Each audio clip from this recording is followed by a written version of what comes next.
Dr. Margaret Livingstone's work at Harvard has been called next-level cruel. She takes baby monkeys from their mothers at birth, then sutures the baby's eyes shut. Science or torture? And should she be stopped? That's next on the PETA Podcast.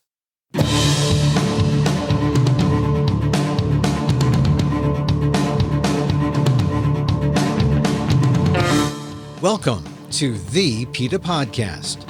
I'm Emil Guillermo, your host for this inside look at animal rights, brought to you by PETA, the largest animal rights organization in the world. On today's episode, if you want to see just how cruel and sadistic animal experimentation can be, look no further than Dr. Margaret Livingstone's work with monkeys at the Harvard Medical School. Livingstone strips baby monkeys from their mothers at birth and sutures the baby's eyes shut. The research upset Dr. Katherine Roe, a former NIH neuroscientist and now a PETA scientist, whose job it is to root out the worst cases of animal abuse anywhere. And Livingstone at Harvard Medical School was near the top. More frustrating is that back in 1985, it was thought that these type of experiments had been stopped. But here we are, and they're still being done. Except now, the scientific community is speaking out and fighting back against the cruelty. Here's my conversation with PETA's Dr. Katherine Roe on the PETA Podcast. Dr. Roe, welcome again to our program. Well, thank you for having me again. I'm very happy to be here.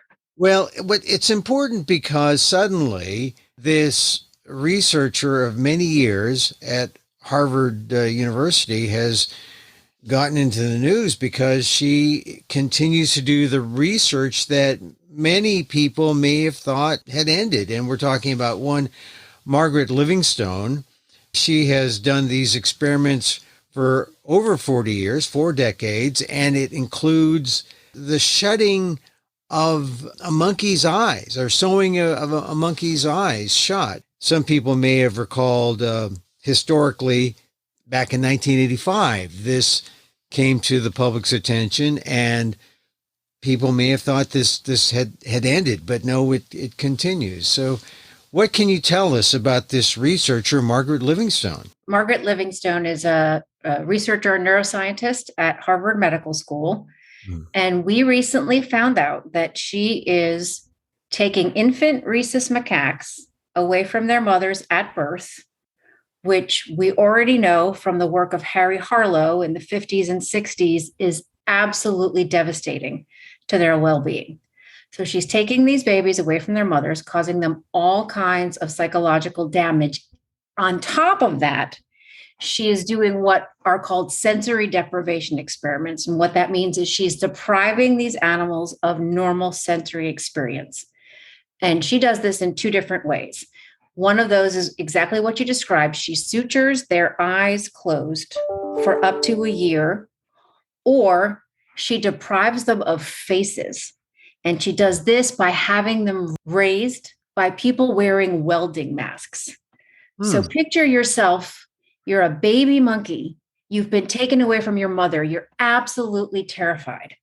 And now you're either completely in the dark or you have these monstrous looking creatures raising you. I mean, this is the stuff that goes beyond, I see some terrible things every day. That's my job. I read what sort of invasive neuroscience experiments are being conducted on all different types of animals. But when I saw this, my jaw dropped because, as you said, we thought this was stuff that had ended because it's so horrific.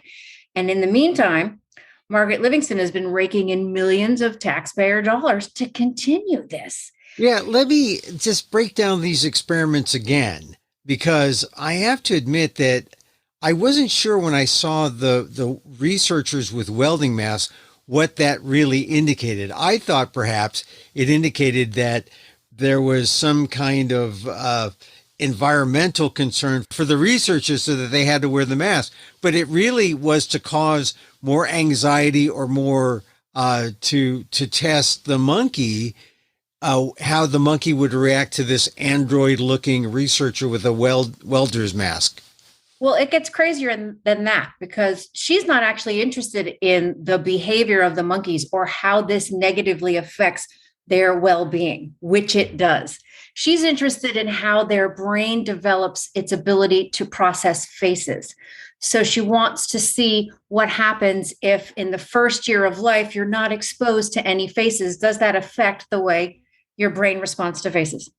So she is absolutely not taking into account what this means for their well-being, not what this means for their social development or their ability to read social cues, the lack of eye contact, the lack of any natural interaction with another living being. She's just curious, if you never see a face, does that affect how you can process a face later on in life? Absolutely cruel, and it's absolutely absurd. How long does this go on where the monkeys are exposed just to researchers with welder's masks? Up to a year.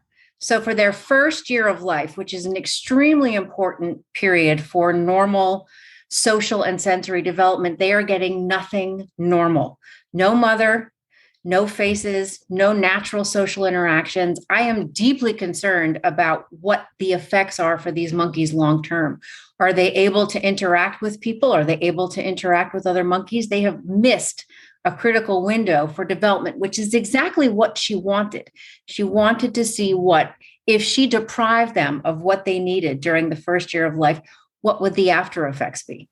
And then the crazy thing is, once the experiment is done, does she keep these and follow them throughout their lives, or does she discard them?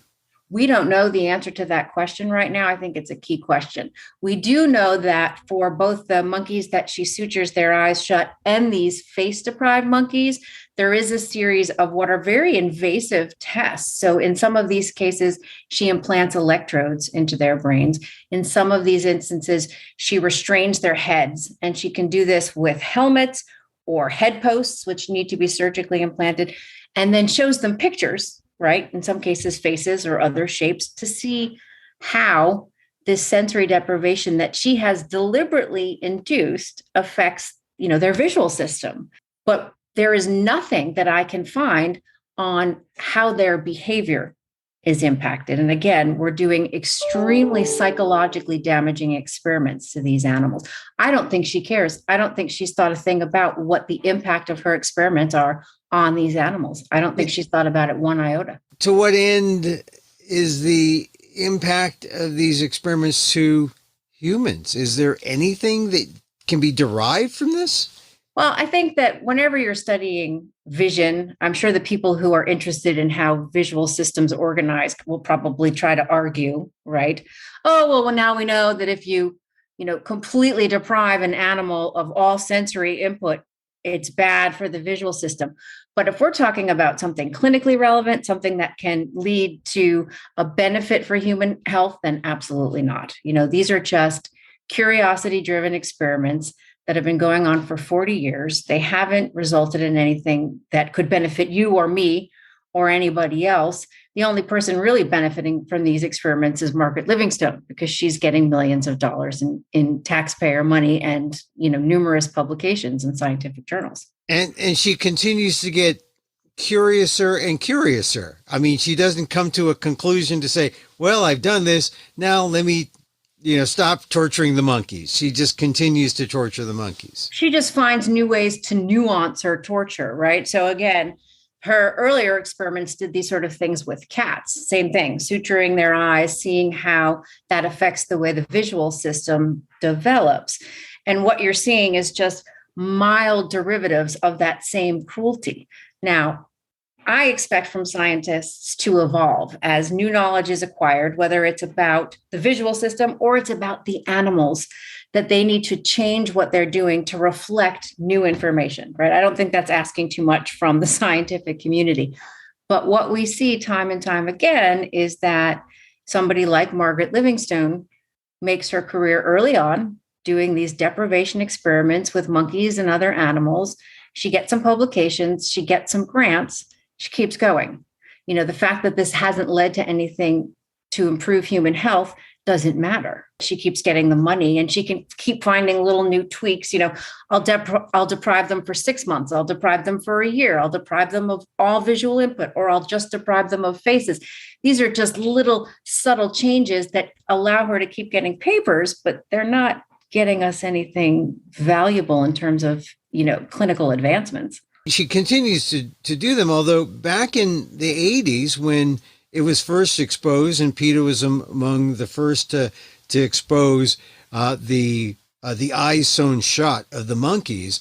But this is something that she's done with other species. And when it became public, there was shock. But then what happens? Once the shock wears off, then she hides behind the cloak of science and says, well, I've managed to withstand, that scrutiny. Let's continue on. Or I think you're right. I think that sometimes people's attention shifts, but I also think that people who are doing these sort of extremely invasive, controversial experiments start using euphemisms to describe what they're doing. So in Margaret Livingstone's case, she doesn't say she's doing a maternal deprivation experiment. What she says is that her monkeys are hand reared, which is a euphemism for maternal deprivation. She doesn't say she's blinding the monkeys. She doesn't say I'm suturing the monkeys' eyes shut. She says she's doing binocular form deprivation via eyelid suture. So you can see how someone who doesn't know to read between the lines could miss what's actually happening in that lab, which is maternal deprivation and sensory deprivation. But you throw in a couple of complicated terms, or you describe it in a way that doesn't sound so invasive, and you fly under the radar. Dr. Roe, people revere scientists, right? They give scientists a wide berth because they think, the public thinks, oh, the scientists know better. They're on the side of science. When you talk about this kind of manipulation with language and this kind of manipulation in mostly, I suppose, grant language and scientific language, it really hurts the credibility of science, doesn't it? Absolutely. I think that's absolutely true. I think that when scientists continue to do these extremely invasive experiments, these extremely costly experiments, hiding, what they're actually doing from the public, then getting exposed by us, of course, it's going to, foster a sense of distrust in the public. And we don't want that, because there is good science out there. We want people to believe the good science. But when people like this, people who are doing what is cruel and ineffective science, are allowed to continue unchecked, it's not surprising that the public is starting to raise their eyebrows and say, we paid for what? Now, to add to that, I think scientists, I will include myself in that category, can be a little arrogant. We do think everything we do is important. We do get to a point where we think all knowledge is good knowledge, and we don't necessarily stop to reflect on how we're acquiring that knowledge. Is what I'm doing to answer this question that I think is important okay? Because I think this question is so important, I've stopped thinking about, how I'm going about my research. And I think we see that time and time again in the scientific community. All knowledge is good knowledge, but that's not really true. Yeah, but what happens when a scientist like Livingstone continues to do this? What happened to the backstops? What happened to peer review? What happened to the outspoken scientists? Surely we can expect someone, a group like PETA to speak out and say, we need to stop these experiments. But what happened to those other folks who are scientists and who should know better? Are they just sitting on the sidelines because they understand that this is the racket, that this is the way science works in America? Sometimes, but not in this case. So this particular experimenter had a publication in a journal called PNAS, which is very prestigious, just about a month ago, and basically described part of what she does. She did not get into the eye suturing or the face deprivation, but she did mention that she was doing these maternal deprivation experiments. And the primatologists and the animal behaviorists and the bioethicists, they're in an uproar because, like us, they thought this sort of thing had been ended because of its inherent cruelty, because we know that taking baby monkeys away from their mothers has such long-term negative consequences. They're as shocked as we are. They were as shocked as the listeners are that something like this was being allowed to continue, let alone at Harvard. In this case, the scientific community is outraged, at least part of them, enough of them. Well, I heard that kind of reaction was happening. Now, what happens? I mean, do they even have a right to speak out and say anything about the research that they may or may not know a lot about, or that, they read, in a journal and they're not intimately involved in the research? What kind of standing do they have, and what can they do to maybe change something in terms of like what kind of future experiments are done, or the funding of a Margaret Livingstone? I know that at least 100 scientists have signed a letter to the journal. So they have signed a letter to PNAS that published this maternal deprivation experiment. But there are other actions that these people can take. They can write to Harvard and say, you can stop these experiments, because Harvard can. They can say, you know what, this is not worthy of our institute. This is not the kind of science we want to do. These are not the kind of practices we want to do. You can also, of course, write to NIH, who has been funding this sort of thing for 40 years now, to the tune of $32 million. So there are things that people can do. And that, of course, it includes contacting the journals that publish it, the institutes that support it, and the funding agencies that support it. I guess Harvard alum could also be upset and say, the recent report about Harvard is that they lost some money in their endowment. Their endowment is still worth billions, tens of billions of dollars, the richest school in the world, I believe. Would pressure from alums mean something? Of course. I think that Harvard takes its alums very seriously, and alums are who give those donations. They're part of the prestige of the school, who graduated from there, who got their degrees from there. So absolutely, if there are Harvard alumni out there who want to speak out against this, they should. This is next level terrible. Next level terrible. This is, for an experiment that has roots 40 years back, still continuing, it seems like it has a life of its own and cannot be stopped. It's like some kind of viral thing.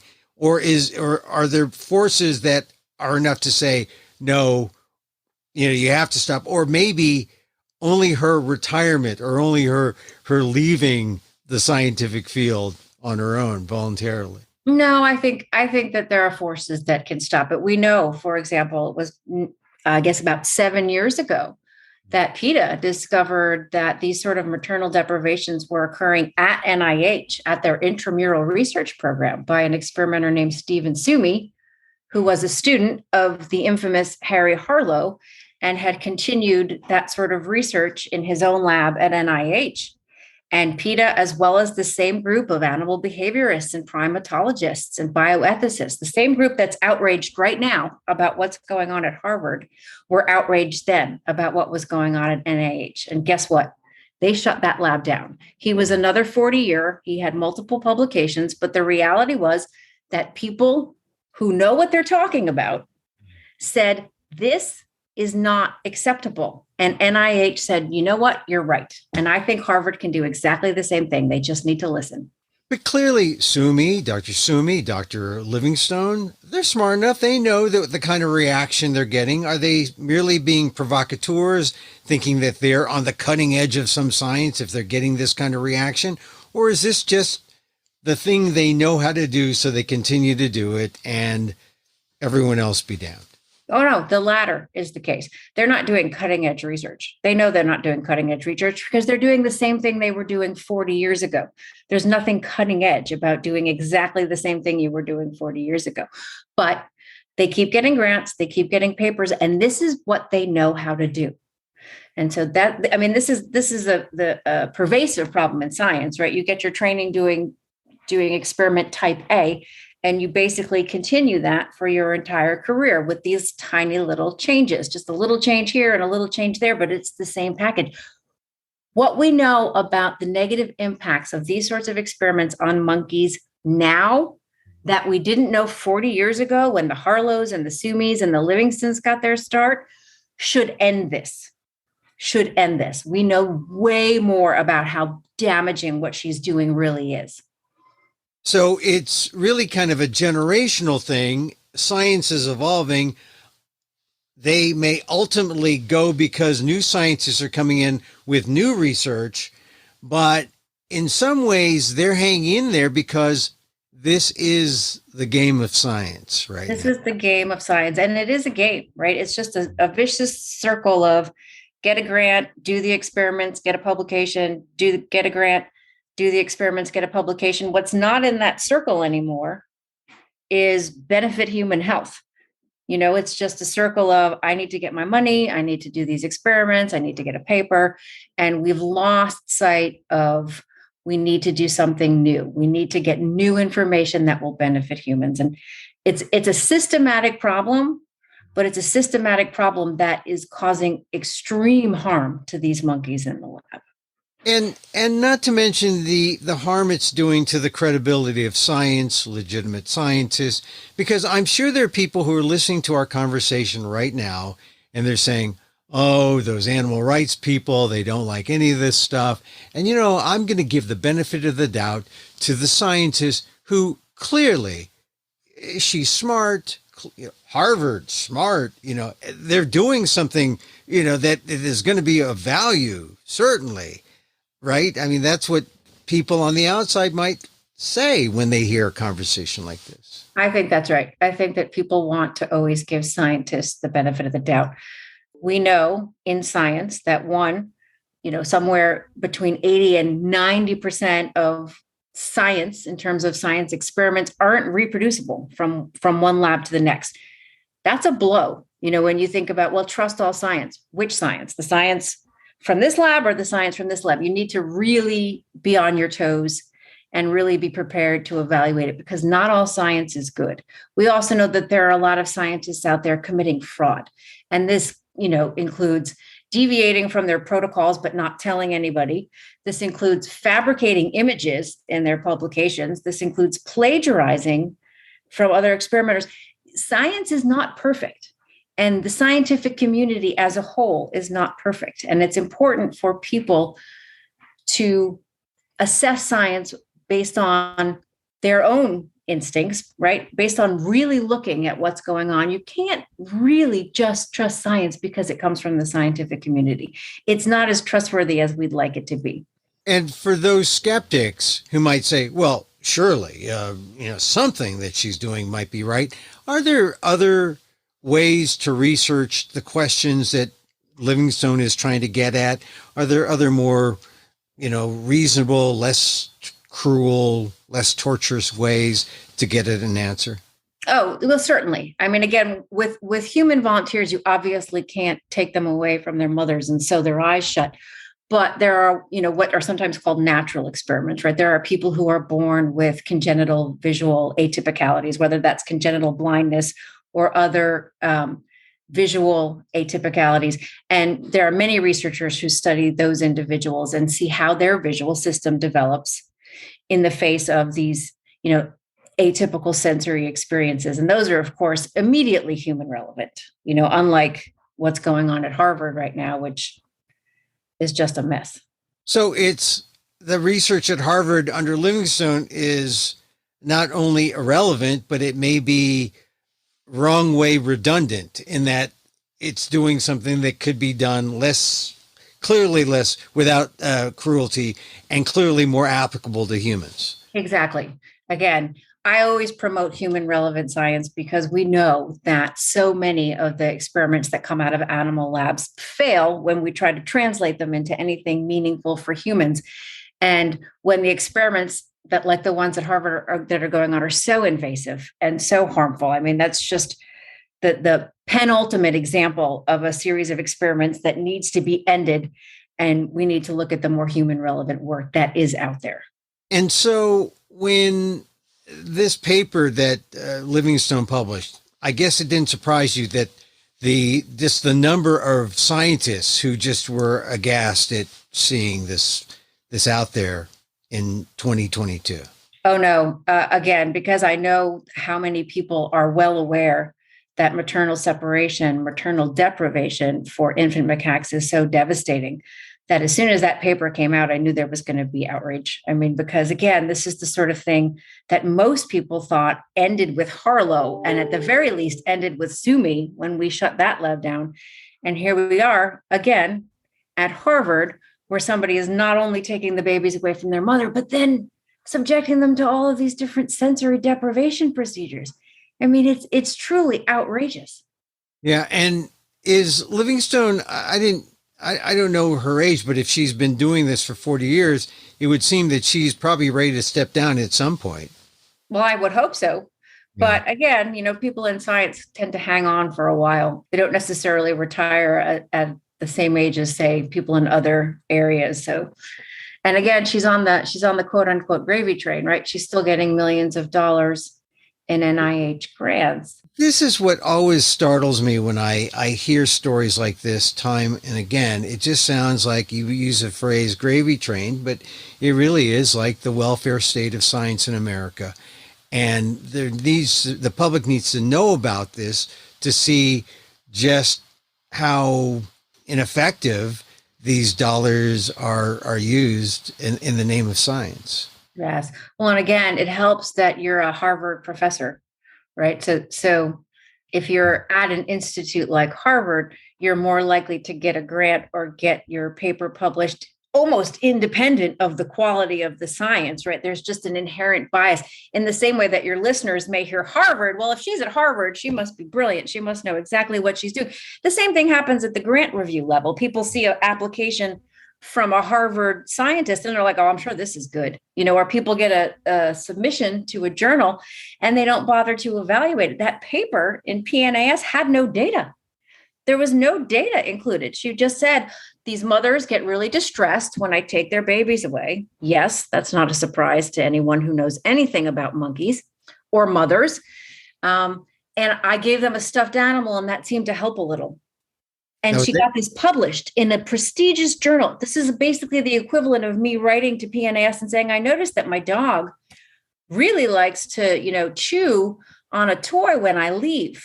And it's not science. It's simply anecdotal data coming from a lab from hell, if I may say that on the podcast, that because she's a Harvard professor, they just took at face value and didn't bother to think about the fact that there was no data. The fact that these experiments are, indescribably cruel, and the fact that she's not even publishing anything new. It's not a shocking piece of information that you take a primate baby away from a primate mother, and the mother might feel some distress. We've known for forever that in order to do this, you have to anesthetize the mothers. You have to sedate them. They're not going to give up their babies to somebody in a lab coat. They're just like human moms. Not a chance. So going forward, what is the tack to maybe try to curtail this practice in the near future? Besides, people can write, but what is PETA doing in a campaign to try to stop this? Well, we're doing a few things. Obviously, we have already written to the journals. We've written to Harvard. We've written to the funding agencies explaining our concerns.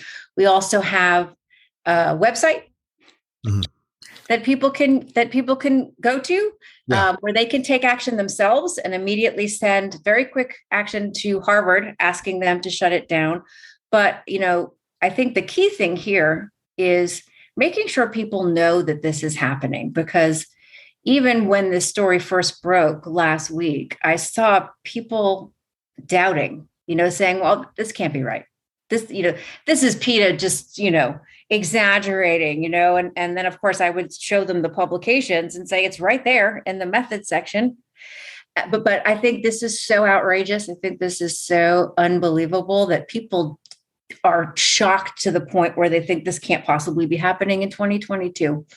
Yeah. But it is. So I'm hoping that the collective outrage from the public, but also from the scientific community, is going to really work towards getting this sort of experimentation shut down permanently, not just at Harvard, yes, at Harvard, but also not allowing this to happen again. I mean, this shouldn't be allowed to happen.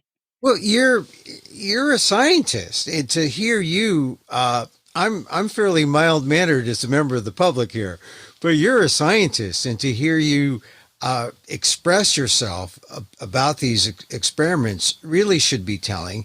But what about the peers who allowed this to go through? I mean, there should be some kind of change there. I mean, you're a peer scientist. Well, you're a different, aspect of something. Well, I don't know. Would you call yourself a peer who could be on a peer review of this? Oh yeah. Well, I've never been on an IACUC committee or an animal experimentation committee. Mm-hmm. Because all the research I conducted was with human volunteers. So basically that would disqualify me to be on an animal review committee, because they really only want people who do animal experiments reviewing these things for a reason, right? Because people who are used to working with human participants at least nowadays, have a much higher standard for what you can and cannot do to another living creature. I think the standards for animal experimentation are much lower.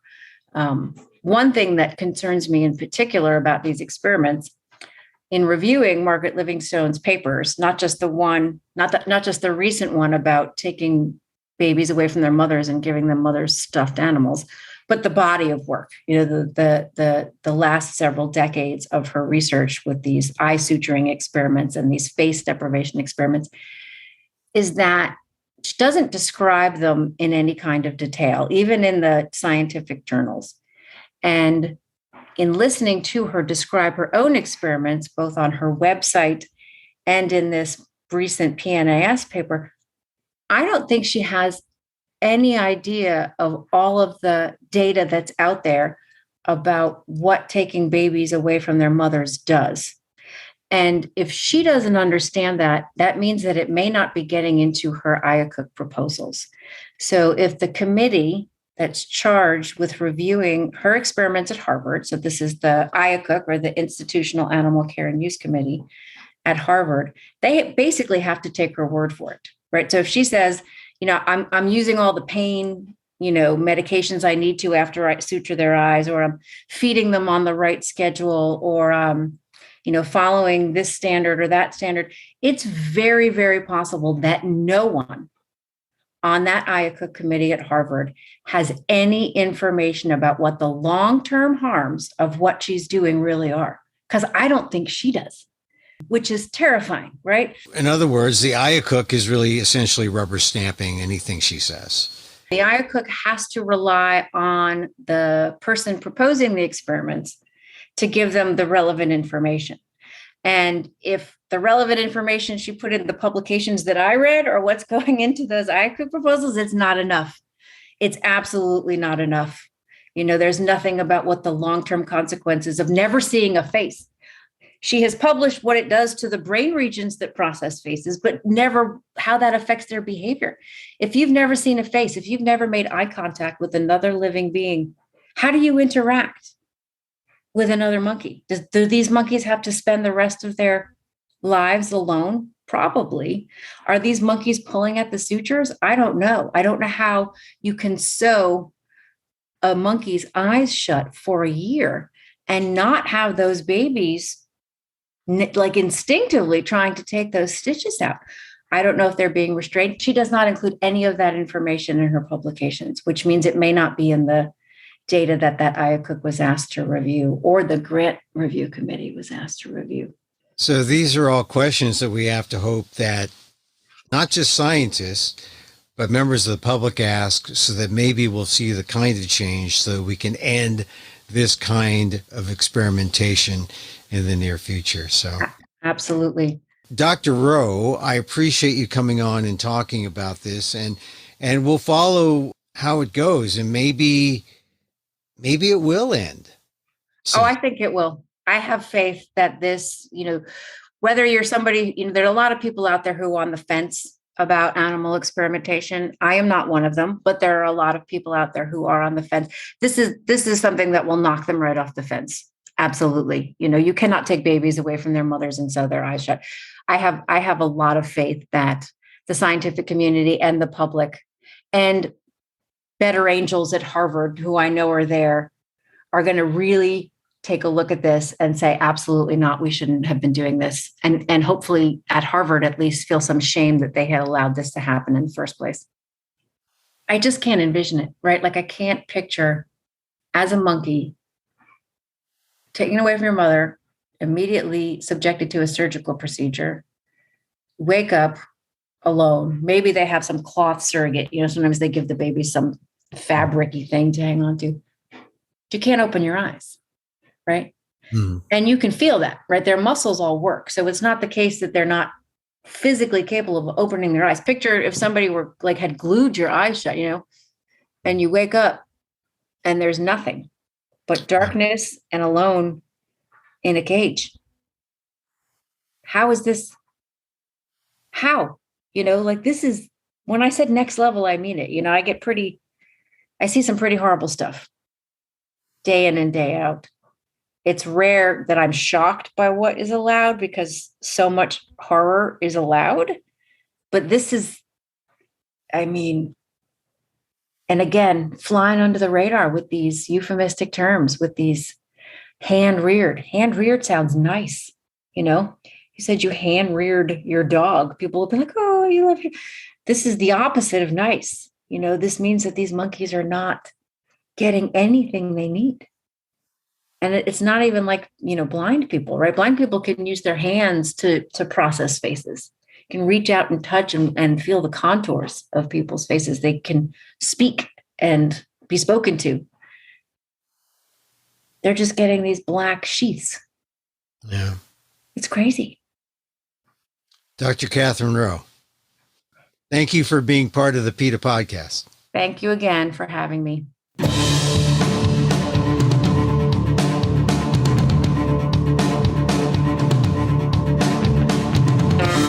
Dr. Katherine Roe, a former NIH scientist and now a PETA scientist, whose job it is to find the worst experimenters, then lead the charge to end their work.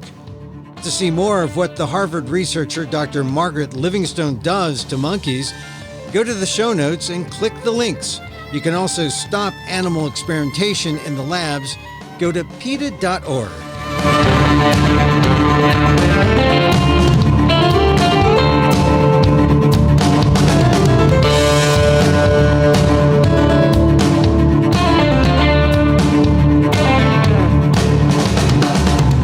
And that's our show for today. Thank you for listening. Don't forget to send a link of this show to your friends. Tell them you like the PETA Podcast. You can contact us at PETA.org. You can find me on Twitter at Emil Amok, that's EMILAMOK, or see my vlog at amok.com, or see my work at ALDEF, the Asian American Legal Defense and Education Fund. That's ALDEF, AALDEF.org/blog.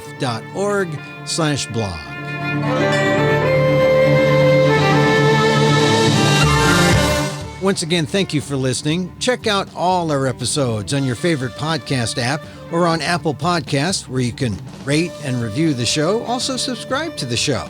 It helps get the word out about the issues you care about. Our music is provided by Carbon Works. Check them out on YouTube. And join us again next time for more insight into animal rights and the fight for a cruelty-free world on the PETA Podcast. I'm Emil Guillermo.